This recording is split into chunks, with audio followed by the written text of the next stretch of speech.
How to hard reset Galaxy S26. Step 1. To start, power down the Galaxy S26 by simultaneously pressing the power key and volume down. Step 2.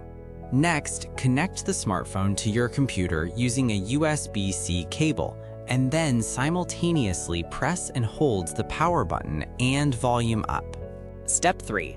Once recovery mode appears on the screen, navigate using the volume buttons to select Wipe Data/Factory Reset and press the power button to confirm. Further guide is available in the description below.